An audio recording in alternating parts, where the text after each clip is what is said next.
ወወልድ ወመንፈስ ቅዱስ አሐዱ አምላክ። ይትባረክ እግዚአብሔር አምላከ አበዊነ ስቡሕኒ ውእቱ ወልዑልኒ ውእቱ ለዓለም።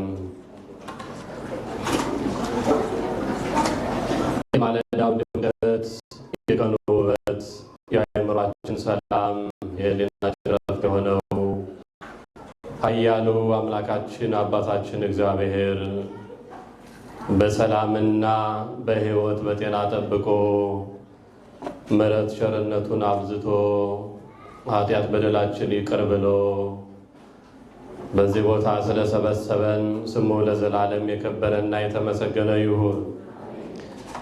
አይንተ እግዚአብሔር አባቶቼ ካህናት፣ ላይካነ ምስጢር ወንድሞቼ ዲያቆናት፣ እግዚአብሔር የሚወዳችሁ እግዚአብሔርን የምትወዱ ከማኅፀነ ዮርዳኖስ ከአብራከ መንፈስ ቅዱስ የተገኛችሁ የክርስቶስ ቤተሰቦች፣ የእናታችን የእመቤታችን የቅድስት ድንግል ማርያም የአስራት በኩራት ልጆች፣ አባቶች፣ እናቶች፣ ወንድሞችና እህቶች፣ ንጻ ጠባይ ያላደፈባችሁ ሕፃናትም ጭምር በወደደን ባከበረን በኃያሉ በልዑል እግዚአብሔር ፍጹም ሰላም እላችኋለሁ። እንደምን አደራችሁ?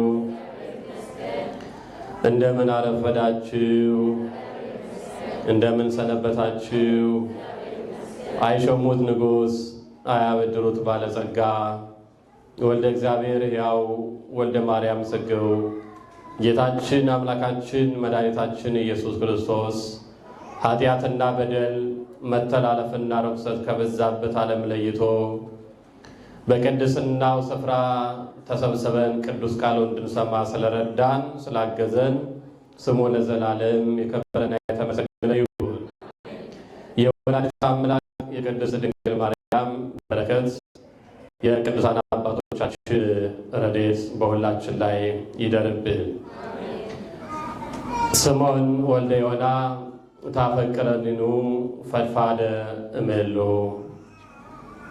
የትምህርታችን ርዕስ የምናደርገው በዮሐንስ ወንጌል ምዕራፍ 21 ቁጥር 15 ላይ ያለውን ኃይለ ቃል ነው። እንደ አምላካችን እንደ ልዑል እግዚአብሔር መልካም ፈቃድ የትምህርታችን ርዕስ የሚሆነው ከእነዚህ ይልቅ ትወደኛለህን የሚል ይሆናል። እስከ ኃይለ ቃሉን ተናገሩት። ከነዚህ ይልቅ ድምፃችሁ ከፍ አድርጋችሁ ተናገሩ። ትወደኛለህን? የትምህርቱ መሰረታዊ ዓላማ እግዚአብሔር ምን ያክል እኛን እንደሚወደን እርሱ እንደወደደን ሁሉ እኛም ደግሞ ልንወደው እንደሚገባ ማስረዳት ነው። ቅድም እንዳልኳችሁ በዮሐንስ ወንጌል ምዕራፍ 21 ቁጥር 15 ላይ የሚገኝ ኃይለ ቃል ነው። እግዚአብሔር ቢረዳን ዛሬ የምንማረው በተጠቀሰው ምዕራፍ የዮሐንስ ወንጌል ምዕራፍ 21 ቁጥር 15 ቁጥር 16 ቁጥር 17 እነዚህም ብቻ ነው የምንማረው። ንባቡን በአማርኛው መጽሐፍ ቅዱስ ብታነቡት በጣም አጭር ነው የሚሆነው። ነገር ግን በጣም ብዙ ሀሳብ፣ ብዙ ምስጢር፣ ብዙ ትርጉም ያለው የመጽሐፍ ቅዱስ ክፍል ነው። ይህ የመጽሐፍ ቅዱስ ክፍል ባለፈው ሳምንት ከተነበበው የቀጠለ ነው። የዛሬ ሳምንት አስታውሱ ከሆነ የተማርነው ዮሐንስ ወንጌል ምዕራፍ 21 ቁጥር 1 ጀምሮ እስከ ስንት ነበር? እስከ 15 ድረስ ያለው ነበር ማለት ነው። ስለዚህ ባለፈው ከቆመው ነው የቀጠለው። በማስተዋል ሆነን ቃሉን እንሰማ ዘንድ ይገባል። እንግዲህ የእግዚአብሔር ልጆች መጽሐፍ ቅዱስ እግዚአብሔር ፍቅር እንደሆነ ይነግረናል።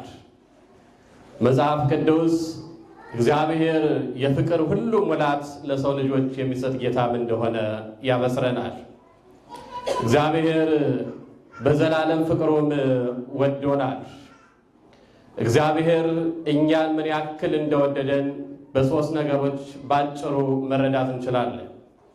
እግዚአብሔር ስለወደደን በአርአያውና በአምሳሉ ፈጥሮናል።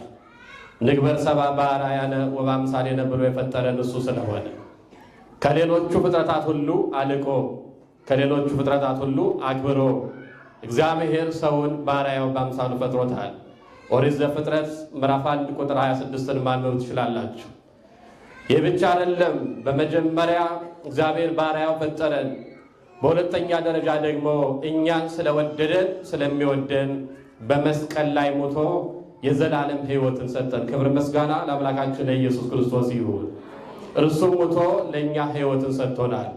ያም ሕይወት ደግሞ የዘላለም ሕይወት ነው። እሱ ወደ መቃብር ወርዶ እኛን ወደ ገነት ከፍ አድርጎናል። እርሱ ተራቶ እኛን የጽድቅ ልብስ አልብሶናል። እሱ የሽብር አክሊል ደፍቶ እኛን የክብር አክሊል ደፍቶልናል። እሱ ጎስሎ እኛ ቀና ብለን እንድንሄድ አድርጎናል።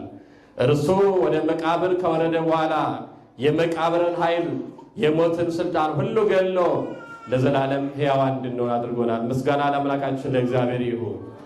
ይሄ ሁለተኛው። ሶስተኛው ደግሞ ክርስቶስ አምላካችን ምን ያክል እንደወደደን የምንረዳው እንደሚወደንም የምንገነዘበው ተመልሶ መጥቶ ይሰበስበናል፣ መንግሥቱንም ያወርሰናል። ወመጽእ ካዕበ ወነሣክሙ እነሆ ዳግመኛ መጥቼ እወስዳችኋለሁ፣ በአባቴ ብዙ መኖሪያ አለ፣ በአባቴ ቤት ብዙ መኖሪያ አለ በማለት ተናግሯል። ወገኖቼ እዚህ ቦታ የሰበሰበን በሰማይ እንደምንሰበሰብ ተረድተን ነው። እዚህ ቦታ የሰበሰብነው በመንግሥተ ሰማያት ለመሰብሰብ ነው። እዚህ ቦታ የመጣነው የእግዚአብሔርን መንግሥት ለመውረስ ነው። ስለዚህ አምላካችን ኢየሱስ ክርስቶስ ፍቅር በሆነው ባህሪው እንደወደደን በዚህ በሶስት ነገሮች እንረዳለን። አዎ እግዚአብሔር የተበተኑትን በሚሰበስብ ፍቅር ወዶናል። ለባዘኑት በሚራራ ፍቅርም ወዶናል። የወደቁትን በሚያነሳ ፍቅርም ወዶናል። የራቁትንም በሚያቀርብ ፍቅር ወዶናል። ምክንያቱም እግዚአብሔር ፍቅር ስለሆነ። ምን ስለሆነ አልኳችሁ? እግዚአብሔር ፍቅር ስለሆነ። ቅዱሳት መጻሕፍትን እግዚአብሔር ማን ነው ብላችሁ ብትጠይቋቸው ፍቅር ነው ይሏቸዋል። ምን ይሏቸዋል? ፍቅር ነው ይላቸዋል። በአንድ ቃል እግዚአብሔር ፍቅር እንደሆነ ቅዱሳት መጻሕፍት ይናገራሉ፣ ይመሰክራሉ። አስተውሉ ወገኖች፣ ፍቅር ሁሉ ግን እግዚአብሔር አይደለም። እግዚአብሔር ግን ፍቅር ነው። በዚህ ምድር ላይ ያለ ፍቅር አለ። በሁለት በተቃራኒ ጾታ መካከል የሚኖር ፍቅር አለ።